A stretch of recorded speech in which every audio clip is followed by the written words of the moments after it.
শ্যামসুন্দরী মন্দির, শিয়ালদা চত্বরে একটা মন্দির ছিল, মা কালীর মন্দির, যাকে সবাই জীবন্ত কালী বলেই ডাকতো এবং বলতো যে মায়ের কাছে গেলে মন ভরে প্রাণ ভরে ডাকলে মা খালি হাতে ফেরান না।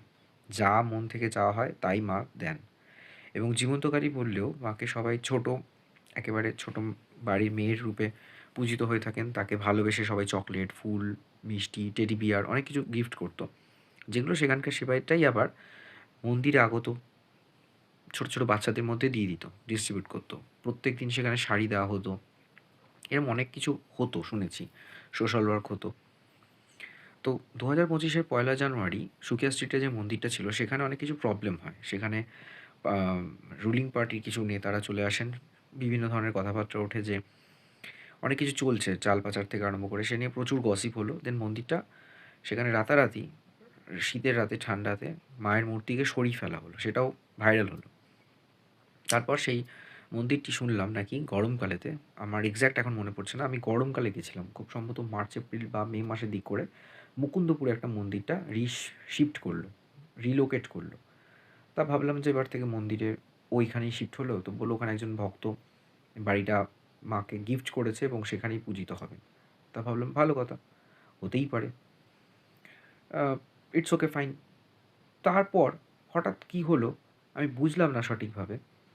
ওখান থেকে মন্দিরটি আবার মহালয়ার দিক করে শুনলাম আমা স্ট্রিট চত্বরে, মানে শিয়ালদার সংলগ্ন এলাকাতেই আবার মন্দিরটা চলে এসেছে।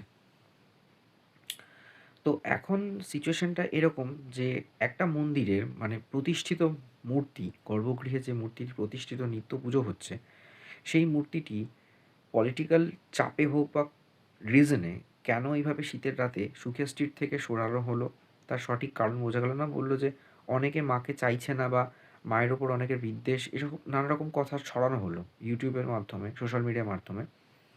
তারপর বলল যে মা আবার পুনরায় আমাদের মধ্যে ফিরে এসেছেন এবং তিনি মুকুন্দপুরেই থাকবেন। তাহলে মুকুন্দপুর থেকে সেটা আবার হঠাৎ করে আমা স্ট্রিট চত্বরের একটা ভেতরের দিকের রাস্তাতে, বৈঠকখানা রোডে কেন এলো আমি জাস্ট বুঝলাম না। এটার রিজনটা আমি বুঝলাম না যে কেন এলো। কম বেশি ব্লগ করি আমি। এই মন্দিরটাকে নিয়ে যেহেতু এত আলোচনা হয়েছিল, তো সেটা দেখার জন্যই আমি মুকুন্দপুরে গেছিলাম।